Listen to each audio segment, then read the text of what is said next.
తాజాగా బీఆర్ఎస్ అధినేత కేసీఆర్ ఈటెల రాజేందర్ కు ఫోన్ చేశారని చెప్పేసి గత 2 రోజుల నుండి సోషల్ మీడియాలో అయితే వార్తలు వైరల్ అవుతున్నాయి.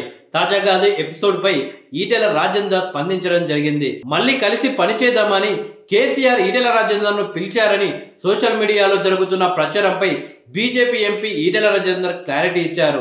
నేనంటే గిట్టని వారు, సైకోలు, షాడిస్టులు చేసే ప్రచారం తప్ప ఇందులో ఎలాంటి నిజం లేదు అంటూ ఆ యొక్క వైరల్ అవుతున్న వార్తలను అయితే కొట్టి పడివేయడం జరిగింది.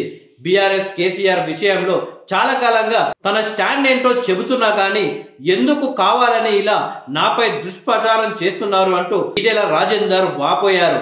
ఇదంతా బాధ్యత లేని వ్యక్తులు సోషల్ మీడియాలో షాడిజంతో చేసే ప్రచారం అని మండిపడ్డారు. ఎన్ని రోజులు ఈ పిచ్చి పనులు చేస్తారు అంటూ వారిపై చట్టపరమైన చర్యలు తీసుకుంటాను అని ఈటెల రాజేందర్ హెచ్చరించడం జరిగింది. అలాగే తాజాగా ఒక ఇంటర్వ్యూలో ఈటెల రాజేందర్ మాట్లాడడం జరిగింది.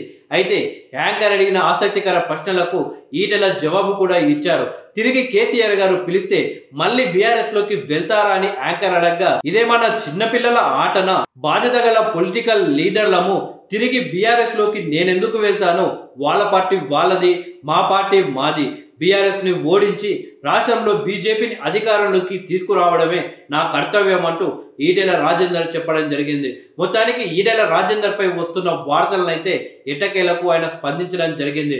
అయితే గత కొన్ని రోజుల నుండి బీజేపీ రాష్ట్ర అధ్యక్ష పదవి ఈటెల రాజేందర్ కు వచ్చే అవకాశాలు ఉన్నట్లు వార్తలు వస్తున్న క్రమంలో కావాలి అని బీఆర్ఎస్ పార్టీకి సంబంధించిన మీడియా అలాగే సోషల్ మీడియా ఈటెల రాజేందర్ కి రాష్ట్ర అధ్యక్ష పదవి రాకుండా అడ్డుకోవడానికే ఇలా కేసీఆర్ ఫోన్ చేశాడు అని చెప్పేసి వార్తలు వైరల్ చేసినట్లు తెలుస్తుంది.